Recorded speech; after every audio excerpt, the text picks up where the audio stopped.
Hello ಸ್ನೇಹಿತರೆ, ಎಲ್ಲರಿಗೂ ನಮಸ್ಕಾರ. ಶ್ರಾವಣಿ ಸುಬ್ರಹ್ಮಣ್ಯ ಧಾರಾವಾಹಿಯ ಇಂದಿನ ಮತ್ತು ನಾಳೆ ಸಂಚಿಕೆಯಲ್ಲಿ ಏನಾಗುತ್ತೆ ಅಂತ ಈ ವಿಡಿಯೋದಲ್ಲಿ ಪೂರ್ತಿಯಾಗಿ ನೋಡ್ಕೊಂಬರೋಣ ಬನ್ನಿ. ಅದಕ್ಕೂ ಮುಂಚೆ ಯಾರೆಲ್ಲ ನಮ್ಮ ಚಾನಲ್ಗೆ ಸಬ್ಸ್ಕ್ರೈಬ್ ಆಗದೆ ಹಾಗೆ ವಿಡಿಯೋ ನೋಡ್ತಾ ಇದ್ದರು ದಯವಿಟ್ಟು ಸಬ್ಸ್ಕ್ರೈಬ್ ಮಾಡಿ ಮತ್ತು ಸಪೋರ್ಟ್ ಮಾಡಿ. ಹಾಗೆ ಪಕ್ಕದಲ್ಲಿರುವ ಬೆಲ್ ಬಟನ್ ಅನ್ನು ಕ್ಲಿಕ್ ಮಾಡಿ. ಸಂಚಿಕೆಯಲ್ಲಿ ಮೊದಲಿಗೆ ಶ್ರಾವಣಿ ಅವರು ವಿಜಯಾಂಬಿಕಾ ಯಾಕೆ ಇಲ್ಲಿಗೆ ಬಂದಿದ್ಲು ಅಂತ ಯೋಚನೆ ಮಾಡ್ತಾ ಇರ್ತಾರೆ. ಅಷ್ಟರಲ್ಲಿ ಸುಬ್ಬು ಅವ್ರು ಕೂಡ ಬರ್ತಾರೆ. ಮೇಡಮ್ ಏನಾಯ್ತು, ಯಾಕೆ ಇಲ್ಲಿ ನಿಂತಿದ್ದೀರಾ ಅಂತ ಹೇಳ್ತಾರೆ. ಆಗ ಶ್ರಾವಣಿ ಅವರು, ಸುಬ್ಬು ಇಲ್ಲಿಗೆ ವಿಜಯಾಂಬಿಕಾ ಬಂದಿದ್ಲು ಸುಬ್ಬು, ಆದರೆ ಯಾಕೆ ಬಂದಿದ್ಲು ಅಂತ ಗೊತ್ತಾಗ್ಲಿಲ್ಲ, ಹಾಗೇನೆ ಹೊರಟ್ಬಿಟ್ಲು ಅಂತ ಹೇಳ್ತಾರೆ. ಏನು ಹೇಳ್ತಾ ಇದ್ದೀರಾ ಮೇಡಮ್, ವಿಜಯಾಂಬಿಕಾ ಬಂದಿಲ್ಲ ಅಲ್ಲ, ಏನಾದರೂ ಹೇಳಿಲ್ಲ ನಿಮಗೆ ಅಂತ ಹೇಳ್ತಾರೆ.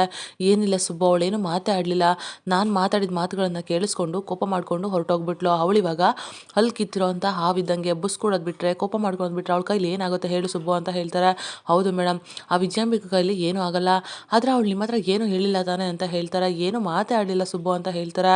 ಆದರೂ ಸುಬ್ಬು, ನಾವಿವಾಗ ತುಂಬಾ ಎಚ್ಚರದಿಂದ ಇರಬೇಕು, ಅವಳು ಸುಮ್ಮನೆ ಇರ್ತಾಳೆ ಅಂತ ನಾವು ಅಂದ್ಕೊಳೋದಕ್ಕೆ ಆಗೋದಿಲ್ಲ, ಅವಳು ಯಾವತ್ತಿದ್ರೂ ಕೂಡ ನರಿ ಬುದ್ಧಿ ಅಂತ ಹೇಳ್ತಾರೆ. ಹಾಗೆ ಸುಬ್ಬು ಅವರು, ಸರಿ ಮೇಡಮ್ ಆಯಿತು, ನಾವೀಗ ಒಳಗಡೆ ಹೋಗೋಣ ಬನ್ನಿ ಅಂತ ಹೇಳ್ಬಿಟ್ಟು ಶ್ರಾವಣಿ ಅವ್ರನ್ನ ಸುಬ್ಬು ಅವರು ಅಲ್ಲಿಂದ ಕರ್ಕೊಂಡು ಹೋಗ್ತಾರೆ. ಈ ಕಡೆ ವೀರು ಅವರು ನಂದಿನಿನೇ ನೆನಪು ಮಾಡ್ಕೊಂಡು, ಜಾನಕಿ ಅವರೇ ಎಲ್ಲಿದ್ದೀರಾ ಜಾನಕಿ ಅವರೇ, ನೀವು ಫೋನ್ ಟ್ರೈ ಮಾಡಿದ್ರೆ ಫೋನ್ ಕೂಡ ಕನೆಕ್ಟ್ ಆಗ್ತಿಲ್ಲ, ಅಂದರೆ ನೀವು ನೆಟ್ವರ್ಕ್ ಫೋನ್ ಸಿಗದಿರೋ ಅಂತ ಜಾಗದಲ್ಲಿದ್ದೀರಾ, ನೀವು ನಮ್ಮ ಮನೆಗೆ ಬಂದ್ರಿ, ನಮ್ಮ ಮನೆಯವರಲ್ಲಿ ಒಬ್ಬರಾದ್ರಿ, ನಾನು ಕೂಡ ಎಲ್ಲ ಭಾವನೆಗಳನ್ನು ಕೂಡ ಯಾರ ಹತ್ರನೂ ಹಂಚ್ಕೊಳ್ದೇ ಇದ್ರು ಕೂಡ ನಿಮ್ಮ ಹತ್ರ ಎಲ್ಲ ಭಾವನೆಗಳನ್ನು ಕೂಡ ನಾನು ಹಂಚ್ಕೊಂಡೆ. ಆದರೆ ಹೀಗಿರಬೇಕಾದ್ರೆ ನಿಮ್ಮ ಜೊತೆ ಮಾತಾಡಬೇಕು ಅಂತ ಅನ್ನಿಸ್ತಾ ಇದೆ, ಒಂದೇ ಒಂದು ಸಲ ನನ್ನ ಜೊತೆ ಮಾತಾಡಿದ್ರೆ ನನಗೂ ಕೂಡ ಸಮಾಧಾನ ಆಗುತ್ತೆ. ಆದರೆ ನಿಮ್ಗೆ ಎಷ್ಟು ಬೇಜಾರಾಗಿರ್ಬೋದು, ನೀವು ಈ ರೀತಿ ಹೇಳ್ದೆ ಹೋಗಿದ್ದೀರಾ ಅಂತಂದರೆ ತುಂಬಾ ಬೇಜಾರಾಗಿರುತ್ತೆ ಜಾನಕಿ ಅವರೇ. ಆದರೂ ಕೂಡ ನನಗೆ ನಿಮ್ಮ ಜೊತೆ ಮಾತಾಡಬೇಕು ಅಂತ ತುಂಬಾ ಅನ್ನಿಸ್ತಾ ಇದೆ. ಅಧಿಕಾರಿಗಳಿಗೆ ನಂಬರ್ನ ಕೊಟ್ಟು ಟ್ರೇಸ್ ಮಾಡ್ಸೋಣ ಅಂತ ಅಂದರೆ ಅದಕ್ಕೂ ಕೂಡ ನನಗೆ ಮನಸ್ಸು ಒಪ್ತಾ ಇಲ್ಲ. ಆದರೂ ಜಾನಕಿ ಅವರೇ, ಆದಷ್ಟು ಬೇಗ ಎಲ್ಲೇ ಇದ್ದರೂ ಕೂಡ ನೀವು ನನಗೆ ಸಿಗಲೇಬೇಕು, ನಾನು ನಿಮ್ಮ ಜೊತೆ ಮಾತಾಡಲೇಬೇಕು, ಆಗ್ತಾ ಇಲ್ಲ ಜಾನಕಿ ಅವರೇ, ಎಲ್ಲಿದ್ದೀರಾ, ಎಲ್ಲಿ ಅಂತ ಹುಡುಕ್ಲಿ ನಿಮ್ಮನ್ನ ಅಂತ ಯೋಚನೆ ಮಾಡ್ತಾ ಇರ್ತಾರೆ. ಈ ಕಡೆ ಪದ್ದವರು ಕೂಡ ನಂದಿನಿ ಅವ್ರನ್ನ ನೆನಪು ಮಾಡ್ಕೊಳ್ತಾ ಇರ್ತಾರೆ. ಅಲ್ಲ ಅಮ್ಮೋರೆ, ಎಲ್ಲೋದ್ರಿ ನೀವು, ಹೇಳ್ದೆ ಕೇಳ್ದೆ ಈ ಥರ ಸಡನ್ನಾಗಿ ಹೊರಟೋಗ್ಬಿಟ್ರಿ, ಫೋನ್ ಮಾಡಿದ್ರೆ ಫೋನ್ ಕೂಡ ಹೋಗ್ತಾ ಇಲ್ಲ, ಅಷ್ಟಕ್ಕೂ ನಿಮ್ಮ ಪ್ರಾಣಕ್ಕೆ ಅಪಾಯ ಇದೆ ಅಂತ ಗೊತ್ತಿದ್ರು ಕೂಡ ನಾನು ನಿಮ್ಮನ್ನು ಎಲ್ಲಿ ಹುಡುಕಿ ಹೇಗೆ ಕಾಪಾಡ್ಕೊಳ್ಳಿ, ನಾನು ಸಾಲಿಗ್ರಾಮದ ಬಂಟನಾಗಿ ನಿಮ್ಮ ಪ್ರಾಣನ ಕಾಪಾಡ್ಕೊಳ್ಳೋದು ನನ್ನ ಕರ್ತವ್ಯ, ಈಗಿರಬೇಕಾದ್ರೆ ಎಲ್ಲಿದ್ದೀರಾ ಅಮ್ಮೋರೆ ಅಂತ ನಂದಿನಿ ಅವ್ರನ್ನ ನೆನಪು ಮಾಡಿಕೊಂಡು ನಂದಿನಿ ಅವ್ರ ಬಗ್ಗೆನೇ ಯೋಚನೆ ಮಾಡ್ತಾ ಇರ್ತಾರೆ. ಈ ಕಡೆ ನಂದಿನಿ ಅವರು ವಿಜಯಾಂಬಿಕಾ ತನ್ನನ್ನು ಹುಡುಕೊಂಬಂದಿರೋದು ವಿಷಯ ಗೊತ್ತಾಗ್ಬಿಟ್ಟು ಅವರು ಕೂಡ ಮನೆಯನ್ನ ಖಾಲಿ ಮಾಡಿಕೊಂಡು ಅಲ್ಲಿಂದ ಹೊರಟಿರ್ತಾರೆ. ನಂತರ ಚೋಟುಗೆ ಫೋನ್ ಮಾಡಿ ಎಲ್ಲ ವ್ಯವಸ್ಥೆನೂ ಕೂಡ ಮಾಡಿರೋದಕ್ಕೆ ಹೇಳಿರ್ತಾರೆ. ಆಗ ಚೋಟು ಅವರು ಕೂಡ ನಂದಿನಿ ಅವ್ರಿಗೋಸ್ಕರನೇ ಕಾಯ್ತಾರೆ. ಆಗ ನಂದಿನಿ ಅವರು ಕೂಡ ಚೋಟು ಹೇಳಿದಂಥ ಪ್ಲೇಸಿಗೆ ಅವರು ಕೂಡ ಬಸ್ಸಲ್ಲಿ ಹೊರಟು ಬರ್ತಾರೆ. ಆಗ ಚೋಟು ಅವರು, ಅಮ್ಮೋರೆ ನನಗೆ ಆಶೀರ್ವಾದ ಮಾಡಿ, ಅಮ್ಮೋರೆ ಹೇಗಿತ್ತು ಪ್ರಯಾಣ, ಹೇಗೆ ಬಂದ್ರಿ ಅಂತ ಕೇಳ್ತಾ ಇರ್ತಾರೆ. ಆಗ ನಂದಿನಿ ಅವರು, ಚೋಟು ಆರಾಮಾಗಿತ್ತು, ನೀನು ಹೇಗಿದೆಯಾ ಅಂತ ಕೇಳ್ತಾರೆ. ನಾನು ಆರಾಮಾಗಿದ್ದೀನಿ ಅಮ್ಮೋರೆ ಅಂತ ಹೇಳ್ತಾರೆ. ಸರಿ ಆಯಿತು, ಇಲ್ಲಿ ಎಲ್ಲ ಪ್ಲೇಸ್ ಕೂಡ ಓಕೆನಾ ಅಂತ ಕೇಳ್ತಾರೆ. ಆಗ ಚೋಟು ಅವರು, ಹೌದು ಅಮ್ಮೋರೆ, ಇಲ್ಲೆಲ್ಲನೂ ಕೂಡ ಚೆನ್ನಾಗಿದೆ, ಇಲ್ಲಿ ಇರೋ ಜನನೂ ಕೂಡ ತುಂಬ ಒಳ್ಳೆಯವರು ಅಂತ ಹೇಳ್ತಾರೆ. ಸರಿ ಆಯಿತು, ಮನೆ ಎಲ್ಲಿದೆ ಅಂತ ನಂದಿನಿ ಕೇಳ್ತಾರೆ. ಆಗ ಚೋಟು ಅವರು, ಮನೆ ಇಲ್ಲಿ ಸ್ವಲ್ಪ ದೂರದಲ್ಲಿದೆ, ನಾವು ಆಟೋದಲ್ಲಿ ಹೋಗಬೇಕು ಅಂತ ಹೇಳ್ತಾರೆ. ಹೌದಾ ಅಂತ ಹೇಳ್ಬಿಟ್ಟು ಆಟೋದಲ್ಲಿ ಚೋಟು ನಂದಿನಿ ಅವ್ರನ್ನ ಕರ್ಕೊಂಡು ಹೊರಡ್ತಾರೆ. ತುಂಬ ದೂರ ಹೋಗ್ತಾನೆ ಇರ್ತಾರೆ. ಅಲ್ಲ ಚೋಟು, ಎಷ್ಟು ದೂರ ಅಂತ ಹೋಗೋದು, ಎಲ್ಲಿ ಮನೆನೇ ಕಾಣಿಸ್ತಾ ಇಲ್ವಲ್ಲ ಅಂತ ಹೇಳ್ತಾರೆ. ಅಂತೂ ನಾನೇ ಎಲ್ಲನೂ ಕೂಡ ವ್ಯವಸ್ಥೆ ಮಾಡಿದ್ದೀನಿ ಅಮ್ಮೋರೆ, ಯಾಕೆ ಅಂತಂದರೆ ನಾವಿರೋವಂಥ ಜಾಗ ಯಾರಿಗೂ ಕೂಡ ಗೊತ್ತಾಗೋದಿಲ್ಲ, ಯಾರು ಕೂಡ ನಮಗೆ ತೊಂದರೆ ಕೊಡೋಕ್ಕೆ ಬರೋದಿಲ್ಲ ಅಂಥ ಜಾಗ, ಅದಕ್ಕೋಸ್ಕರ ಸ್ವಲ್ಪ ದೂರನೇ ಇರಲಿ ಅಂತ ಹೇಳ್ಬಿಟ್ಟು ಆ ಥರ ವ್ಯವಸ್ಥೆ ಮಾಡಿರೋದು, ನೀವೇನು ಟೆನ್ಷನ್ ಮಾಡ್ಕೋಬೇಡಿ ಅಮ್ಮೋರೆ ಅಂತ ಹೇಳ್ಬಿಟ್ಟು ಆಟೋದಲ್ಲಿ ಹೋಗ್ತಾ ಇರ್ತಾರೆ. ನಂತರ ಸ್ವಲ್ಪ ದೂರದಲ್ಲಿ ಆಟೋನ ನಿಲ್ಲಿಸೋಕೆ ಹೇಳ್ತಾರೆ. ಆಗ ಆಟೋನ ನಿಲ್ಲಿಸಿದ ನಂತರ ದುಡ್ಡು ಕೊಟ್ಟು ಕಳಿಸಿ, ನೋಡಿ ಅಮ್ಮೋರೆ ಅಲ್ಲಿ ಕಾಣಿಸ್ತಾ ಇದೆಯಲ್ಲ ಅದೇ ಆ ಮನೆ ಅಂತ ಹೇಳ್ತಾರೆ. ಆಗ ನಂದಿನಿ ಅವರು ಕೂಡ ಆ ಮನೆನ ಪೂರ್ತಿಯಾಗಿ ನೋಡ್ತಾರೆ.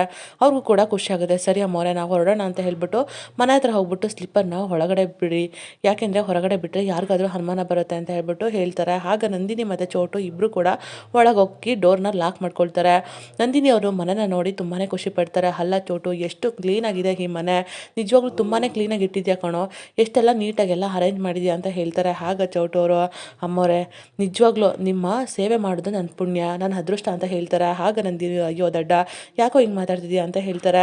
ಮತ್ತಿನ್ನೇನೋ, ತಾಯಿ ಸೇವೆನ ಮಾಡೋದು ಪುಣ್ಯ ಅಲ್ವಾ ಅಮ್ಮೋರೆ, ನಾನು ದಡ್ಡ ಯಾಕೆ ಆಗ್ತೀನಿ ಅಂತ ಚೋಟು ಕೂಡ ಹೇಳ್ತಾ ಇರ್ತಾರೆ. ಆಗ ನಂದಿನಿಯವರು ಕೂಡ ಚೋಟು ಹೇಳಿದ್ದನ್ನು ಕೇಳಿ ತುಂಬಾ ಖುಷಿ ಆಗುತ್ತೆ. ಈ ಕಡೆ ಶ್ರಾವಣಿ ಅವರು ಬಿಸಿ ಬಿಸಿ ರೊಟ್ಟಿ ಮತ್ತು ಪಲ್ಯ ಎಲ್ಲನೂ ಕೂಡ ರೆಡಿ ಮಾಡಿರ್ತಾರೆ. ಅಷ್ಟರಲ್ಲಿ ಸುಬ್ಬು ಕೂಡ ಬರ್ತಾರೆ. ಸುಬ್ಬು, ಯಾಕೋ ಅಮ್ಮ ಇಷ್ಟೊತ್ತಾದರೂ ಊಟಕ್ಕೆ ಬರಲೇ ಇಲ್ಲ, ನಾವೇ ಅಲ್ಲಿಗೆ ಹೋಗ್ಬಿಟ್ಟು ರೊಟ್ಟಿ ಮತ್ತು ಪಲ್ಯನ ಕೊಟ್ಬಿಟ್ಟು ಬರೋಣ, ಏನಂತೆ ಸುಬ್ಬು ಅಂತ ಹೇಳ್ತಾರೆ. ಆಗ ಸುಬ್ಬು ಅವರು, ಅಯ್ಯೋ ಏನು ಮಾಡೋದು, ನಂದಿನಿ ಅಮ್ಮವರು ಮನೇಲಿಲ್ಲ, ಮನೆನ ಖಾಲಿ ಮಾಡ್ಕೊಂಡು ಹೋಗ್ಬಿಟ್ಟಿದ್ದಾರೆ ಅಂತ ಹೇಳಿದ್ರೆ ಶ್ರಾವಣಿ ಮೇಡಮ್ಗೆ ತುಂಬಾ ಬೇಜಾರಾಗುತ್ತೆ, ತುಂಬ ಅಪ್ಸೆಟ್ ಆಗಿಬಿಡ್ತಾರಲ್ಲ, ಏನು ಮಾಡಲಿ ಅಂತ ತುಂಬ ಯೋಚನೆ ಮಾಡ್ತಾ ಇರ್ತಾರೆ. ಅಷ್ಟರಲ್ಲಿ ಕಾಂತಮ್ಮರು ಕೂಡ ಬರ್ತಾರೆ. ಆಗ ಶ್ರಾವಣಿ ಅವರು, ಅಲ್ಲ ಸುಬ್ಬು, ಅಮ್ಮ ಇಷ್ಟೊತ್ತಾದರೂ ಎದ್ದು ಬರೋರು, ಅಥವಾ ಫೋನ್ ಕೂಡ ಮಾಡಿದ್ರೆ ಅವ್ರಿಗೆ ಶ್ರಾವಣಿಗೆ ಕಾಲ್ ಕನೆಕ್ಟೇ ಆಗ್ತಿಲ್ಲ. ಹೋಗಲಿ ಬಿಡು, ನಾವೇ ಅಲ್ಲಿಗೆ ಹೋಗ್ಬಿಟ್ಟು ಊಟನ ಕೊಟ್ಬಿಟ್ಟು ಬರೋಣ. ಅಷ್ಟೇ ಅಲ್ಲ ಸುಬ್ಬು, ಅವ್ರು ತಿನ್ನೋವರೆಗೂ ನಾವು ಅಲ್ಲೇ ಇದ್ದು ಅವ್ರ ಜೊತೆನಲ್ಲಿ ಸ್ವಲ್ಪ ಹೊತ್ತು ಇದ್ದಂಗೆ ಆಗುತ್ತೆ. ಅದೇ ಥರ ಮಾಡಿಬಿಡೋಣ, ಏನಂತೀಯ ಸುಬ್ಬು ಅಂತ ಹೇಳ್ತಾರೆ. ಆಗ ಸುಬ್ಬು ಮಾತ್ರ ಏನು ಮಾತಾಡದೆ ಸುಮ್ಮನೆ ಇರ್ತಾರೆ. ಅಷ್ಟರಲ್ಲಿ ಕಾಂತಮ್ಮ ಕೂಡ ಬಂದುಬಿಟ್ಟು ರೊಟ್ಟಿ ತುಂಬ ಬಿಸಿ ಬಿಸಿಯಾಗಿದೆ, ನಿಜವಾಗ್ಲೂ ನನಗೆ ಕೊಡ್ಬೋದಾ ಅಂತ ಹೇಳ್ತಾರೆ. ನೋಡಿ, ಈ ರೊಟ್ಟಿ ನಿಮಗಲ್ಲ, ಜಾನಕಿ ಅಮ್ಮವ್ರಿಗೆ ಅಂತ ಹೇಳ್ತಾ ಇರ್ತಾರೆ. ಆಗ ಕಾಂತಮ್ಮವರು ನೋಡಿ, ಈ ರೊಟ್ಟಿನ ನನಗೆ ಕೊಟ್ಬಿಟ್ರೆ ಬಿಸಿ ಬಿಸಿ ರೊಟ್ಟಿನ ನಾನೇ ತಿಂತೀನಿ, ತಿಂದ್ಬಿಟ್ಟು ಹೊಟ್ಟೆ ತುಂಬ ಜೀರ್ಣ ಮಾಡಿಕೊಂಡು ನಿಮಗೆ ಬಾಯಿ ತುಂಬ ಅರಸ್ತೀನಿ ಅಂತ ಹೇಳ್ತಾರೆ. ಆಗ ಶ್ರಾವಣಿಯವರು ನೋಡಿ, ಯಾರು ಯಾವ ಥರ ಅರಸ್ತಾರೆ ಅಂತ ಚೆನ್ನಾಗಿ ಗೊತ್ತು, ಅದರಲ್ಲೂ ನೀವು ಯಾವ ಥರ ಅರಸ್ತೀರ ಅಂತ ನನಗೆ ಗೊತ್ತು. ಬಾಯಿ ತುಂಬ ಅರ್ಸೋದಕ್ಕೂ ಮನಸ್ಸು ತುಂಬ ಅರ್ಸೋದಕ್ಕೂ ತುಂಬಾ ವ್ಯತ್ಯಾಸ ಇದೆ. ನಿಮ್ಮ ಮನಸ್ಸಲ್ಲಿ ನನ್ನ ಬಗ್ಗೆ ಯಾವ ಥರ ಅರಸ್ಬೇಕು ಅನ್ನೋದಿದೆ ಅನ್ನೋದು ನನಗೆ ಚೆನ್ನಾಗಿ ಗೊತ್ತು. ಅದೆಲ್ಲ ಏನು ಬೇಕಾಗಿಲ್ಲ. ನಿಮಗೆ ರೊಟ್ಟಿ ಬೇಕು ಅಂತಂದರೆ ಇಲ್ಲಿ ತುಂಬ ರೊಟ್ಟಿಗಳಿವೆ, ಬೇಕಾದರೆ ತಿನ್ನಿ, ಇನ್ನೂ ಬೇಕು ಅಂದರೆ ಬೇಕಾದ್ರೆ ಮಾಡ್ಕೊಡ್ತೀನಿ ಕಾಂತಮ್ಮವ್ರೆ ಅಂತ ಹೇಳ್ತಾರೆ. ಆಗ ಕಾಂತಮ್ಮವ್ರಿಗೆ ತುಂಬ ಕೋಪ ಬರುತ್ತೆ, ಸುಮ್ಮನೆ ನಿಂತಿರ್ತಾರೆ. ಅಷ್ಟರಲ್ಲಿ ಧನಲಕ್ಷ್ಮಿ ಮತ್ತು ವಿಶಾಲಾಕ್ಷಿ ಇಬ್ಬರು ಕೂಡ ಬರ್ತಾರೆ. ಅತ್ತೆ, ನಾನು ಅವ್ರಿಗೆ ಹೋಗಿ ಊಟನ ಕೊಟ್ಬರ್ತೀನಿ, ಅಲ್ಲಿವರೆಗೂ ನೀವು ಸ್ವಲ್ಪ ಇದನ್ನು ನೋಡ್ಕೊಳ್ತಾ ಇರ್ರಿ, ನಾವು ಬಂದಮೇಲೆ ಎಲ್ಲರೂ ಕೂಡ ಒಟ್ಟಿಗೆ ಕೂತ್ಕೊಂಡು ಊಟ ಮಾಡೋಣ ಅಂತ ಹೇಳ್ತಾರೆ. ಅಷ್ಟರಲ್ಲಿ ಧನಲಕ್ಷ್ಮಿ ಅವರು ರೊಟ್ಟಿನ ನೋಡ್ಬಿಟ್ಟು, ಆಹಾ, ನೋಡಿದ್ರೆ ತುಂಬಾ ಖುಷಿ ಆಗ್ತಿದೆ, ರೊಟ್ಟಿನ ಇವಾಗಲೇ ತಿನ್ನಬೇಕು ಅಂತ ಅನ್ನಿಸ್ತಾ ಇದೆ, ಟೇಸ್ಟ್ ನೋಡ್ಬಿಡ್ಲಾ ಅಂತ ಹೇಳ್ತಾ ಇರ್ತಾರೆ.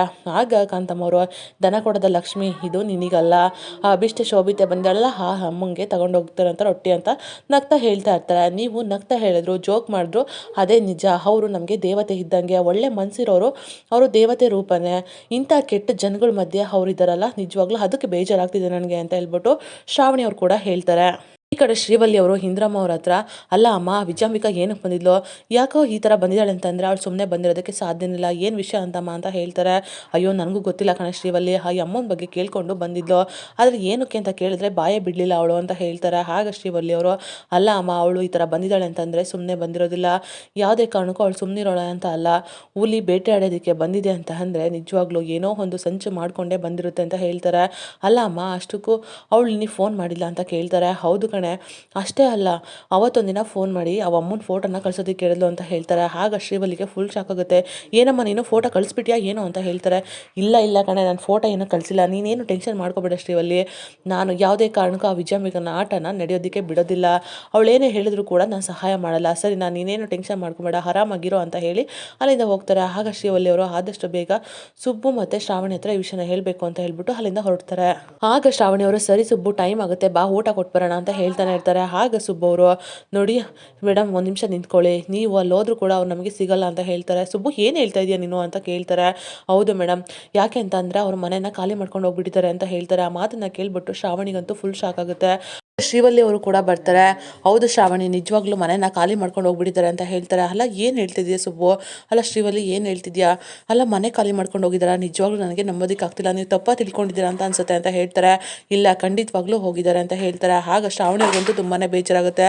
ಅಲ್ಲ, ಅವ್ರು ನನ್ನ ಎಷ್ಟು ನೀಟಾಗಿ ನೋಡ್ಕೊಂಡಿದ್ರು, ನನ್ನ ತಾಯಿಗಿಂತ ಹೆಚ್ಚಾಗಿ ಪ್ರೀತಿ ತೋರಿಸಿ ತಲೆ ಬಾಚಿ ಮಡ್ಲಲ್ಲೆಲ್ಲ ಮಲಸ್ಕೊಂಡು ಊಟ ಮಾಡಿಸಿದ್ದಾರೆ, ಹೀಗಿರ್ಬೇಕಾದ್ರೆ ನನಗೆ ಒಂದು ಮಾತು ಕೂಡ ಹೇಳದೆ ಹೋಗ್ತಾರಾ, ಯಾಕೆ ಹಿಂಗೆ ಮಾಡಿಬಿಟ್ರು ಅಂತ ಹೇಳ್ಬಿಟ್ಟು ತುಂಬಾ ಬೇಜಾರು ಮಾಡಿಕೊಂಡು ಕಣ್ಣೀರಾಗ್ತಾ ಅಲ್ಲಿಂದ ಹೋಗ್ಬಿಡ್ತಾರೆ. ಆಗ ವಿಶಾಲಾಕ್ಷಿ, ಧನಲಕ್ಷ್ಮಿ ಎಲ್ಲರೂ ಕೂಡ, ಅಲ್ಲ ಇವ್ರು ಯಾಕೆ ಹೋದ್ರು, ಅಷ್ಟಕ್ಕೂ ನಮ್ಮ ಮನೆಯಲ್ಲಿ ನಡೆದಿರೋಂಥ ರಾಧಾ ಅಂತ ಬೇಜಾರಿಗೆ ಅವ್ರಿಗೆ ಸಹಿಸ್ಕೊಳಕ್ಕಾಗದೆ ಹೋಗಿದ್ದಾರೆ. ಯಾರು ಕೂಡ ಮಾನ ಮರ್ಯಾದೆ ಇರೋರು ಈ ಥರ ಬೇಜಾರಾದಾಗ ಯಾವ ಕ್ಷಣಕ್ಕೂ ಅಲ್ಲಿ ಜಾಗದಲ್ಲಿ ಇರೋದಿಲ್ಲ, ಅದಕ್ಕೋಸ್ಕರ ಬೇಜಾರು ಮಾಡ್ಕೊಂಡು ಹೋಗಿದ್ದಾರೆ ಅಂತ ಹೇಳ್ತಾರೆ. ಆಗ ಕಾಂತಮ್ಮಂಗೆ, ಯಾವಾಗಲೂ ಬಂದು ನನ್ನ ಗಂಡಂಗೆ ನನಗೆ ಅಂತಿರಲ್ಲ ನೀವು ಅಂತ ಅವರು ಕೂಡ ಕೋಪ ಮಾಡ್ಕೊಳ್ತಾರೆ. ನಂದಿನಿ ಅವ್ರಿಗೆ ಚೋಟು ಊಟನ ಹಾಕೊಂಬಂದು ಕೊಡ್ತಾನೆ. ಆಗ ನಂದಿನಿ ಅವರು ಕೂಡ ಊಟ ಮಾಡೋದಕ್ಕೆ ಅಂತ ಹೋಗ್ಬಿಟ್ಟು ಶ್ರಾವಣಿನ ನೆನಪು ಮಾಡ್ಕೊಳ್ತಾರೆ. ಯಾಕಮ್ಮವ್ರೆ, ಮಗಳು ನೆನಪಾಯ್ತಾ, ಅವರು ಕೂಡ ನಿಮ್ಮನ್ನು ಹೀಗೆ ನೆನಪು ಮಾಡ್ಕೊಳ್ತಿರ್ಬೋದಲ್ವ ಅಂತ ಹೇಳ್ತಾರೆ. ಈ ಕಡೆ ಶ್ರಾವಣಿ ಅವರು, ಅಲ್ಲ ಅಮ್ಮ, ಯಾಕೆ ನನ್ನ ಬಿಟ್ಟು ಹೋಗ್ಬಿಟ್ರಿ, ಒಂದು ಮಾತು ಕೂಡ ಹೇಳದೆ ಹೋಗ್ಬಿಟ್ರಲ್ಲ, ಎಷ್ಟು ಪ್ರೀತಿಯಿಂದ ನನ್ನ ಹಚ್ಕೊಂಡಿದ್ರಿ, ಜೊತೆಗೆ ನೋಡ್ಕೊಂಡಿದ್ರಿ, ನಾನು ಕೂಡ ನಿಮ್ಮನ್ನು ಅಷ್ಟೇ ಹಚ್ಕೊಂಡಿದ್ದೆ, ನಾನು ಇಷ್ಟಪಟ್ಟವರು ನನ್ನ ಜೊತೆ ಇರೋದೇ ಇಲ್ವಲ್ಲ, ಅಪ್ಪನೂ ಕೂಡ ಯಾವತ್ತೂ ನನ್ನ ಮಗಳು ಅಂತ ನೋಡೇ ಇಲ್ಲ, ಹೀಗಿರ್ಬೇಕಾದ್ರೆ ನೀವು ನನ್ನ ಬಿಟ್ಟು ಹೋಗ್ಬಿಟ್ರಾ, ನಾನು ಎಂಥ ನತದೃಷ್ಟೆ ಅಂತ ಅಳ್ತಾ ಇರ್ತಾರೆ. ಈ ಕಡೆ ನಂದಿನಿ ಅವರು ಕೂಡ, ಮಗಳೇ ದಯವಿಟ್ಟು ಕ್ಷಮಿಸ್ಬಿಡು, ನನಗೆ ನಿನ್ನ ಜೊತೆ ಇರೋ ಅಂಥ ಅದೃಷ್ಟ ನನಗಿಲ್ಲ, ನಾನೇ ನತದೃಷ್ಟೆ, ಅಂದ್ಕೊಂಡಿರೋ ಅಂಥ ದಿನ ಬರೋದನ್ಕ ಕಾಯಬೇಕು ಅಷ್ಟೇ, ಏನು ಮಾಡೋ ಹೋಗಿಲ್ಲ ಕಂದ ಅಂತ ಅವರು ಕೂಡ ಬೇಜಾರು ಮಾಡ್ಕೊಳ್ತಾ ಇರ್ತಾರೆ. ಈ ಕಡೆ ಶ್ರಾವಣಿ ಅವರು ಕೂಡ ತುಂಬ ನೆನಪು ಮಾಡಿಕೊಂಡು ಅಳ್ತಾ ಇರ್ತಾರೆ. ನಂತರ ನಂದಿನಿ ಅವರು, ಏನು ಮಾಡಲಿ, ನನ್ನ ಮಗಳನ್ನ ಒಂದ್ಸಲ ನೋಡಬೇಕು ಅಂತ ಅನ್ನಿಸ್ತಾ ಇದೆ, ಆದರೆ ಫೋನ್ನ ಆನ್ ಮಾಡಿದ್ರೆ ಏನಾದರೂ ಗೊತ್ತಾಗ್ಬಿಟ್ರೆ ಏನು ಮಾಡೋದು, ಅಷ್ಟರಲ್ಲಿ ಶ್ರಾವಣಿ ಏನಾದರೂ ಫೋನ್ ಮಾಡಿಬಿಟ್ರೆ ಏನು ಮಾಡಲಿ ಅಂತ ಯೋಚನೆ ಮಾಡ್ತಾ ಇರ್ತಾರೆ. ನಂತರ ನೆನೆಸ್ಕೊಳ್ತಾರೆ. ಚೋಟು ಅವರು ಕೂಡ ಹೇಳಿರ್ತಾರೆ, ಅಮ್ಮೋರೆ ಇಲ್ಲಿ ಯಾವುದೇ ಕಾರಣಕ್ಕೂ ನೆಟ್ವರ್ಕ್ ಸಿಗೋದಿಲ್ಲ, ಯೋಚನೆ ಮಾಡಿಬಿಡಿ ನೀವು ಅಂತ ಹೇಳಿರ್ತಾರೆ. ಆಗ ನಂದಿನಿ ಅವರು, ಹೌದಲ್ವಾ ಅಂತ ಹೇಳ್ಬಿಟ್ಟು ಫೋನ್ನ ಆನ್ ಮಾಡಿ ಮಾಡಿ ನೋಡ್ತಾರೆ.